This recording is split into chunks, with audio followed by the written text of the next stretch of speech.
నమస్కారం DR focus కు స్వాగతం. నా పేరు సాన్య.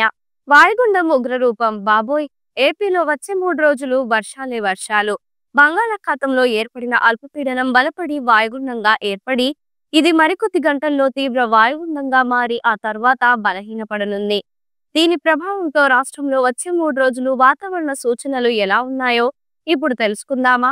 ఏ ప్రాంతాల్లో వర్షాలు కురుస్తాయంటే పశ్చిమ మధ్య బంగాళాఖాతం ఆంధ్రప్రదేశ్ తీరంలో ఏర్పడిన వాయుగుండం గడిచిన 6 గంటల్లో గంటకు 12 కిలోమీటర్ల వేగంతో తూర్పు ఈశాన్యంగా కదిలి ఈ రోజు అనగా డిసెంబర్ 21వ తేదీన ఉదయం 8 గంటల 30 నిమిషాలకు 14 డిగ్రీల ఉత్తర అక్షాంశం 84.5 డిగ్రీల తూర్పు రేఖాంశం చెన్నైకి తూర్పు ఈశాన్యం 480 కిలోమీటర్ల దూరంలో విశాఖపట్నం దక్షిణ ఆగ్నేయంగా 430 కిలోమీటర్ల దూరంలో గోపాల్పూర్ కి దక్షిణ దిశలో 590 కిలోమీటర్ల దూరంలో కేంద్రీకృతమై ఉన్నది.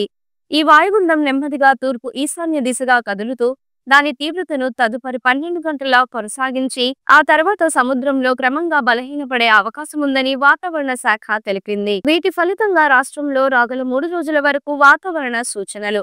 ఉత్తర కోస్తా ఆంధ్రప్రదేశ్ మరియు యానాం ఈ రోజు తేలికపాటి నుండి మోస్తరు వర్షాలు కొన్ని చోట్ల కురిసే అవకాశం ఉంది. రేపు తేలికపాటి నుండి ఒక మోస్తరు వర్షాలు 1 లేదా 2 చోట్ల కురిసే అవకాశం ఉంది.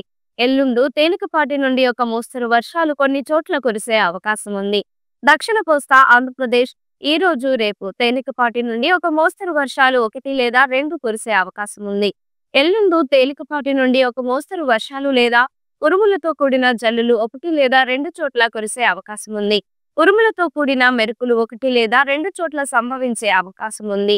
ఈ వీడియో మీకు నచ్చినట్లయితే లైక్ చేయండి. మరికొన్ని లేటెస్ట్ న్యూస్ కోసం వెంటనే మన ఛానల్ ను సబ్స్క్రైబ్ చేయండి. ఈ వీడియోపై మీ అభిప్రాయాన్ని కామెంట్ రూపంలో తెలియజేయండి.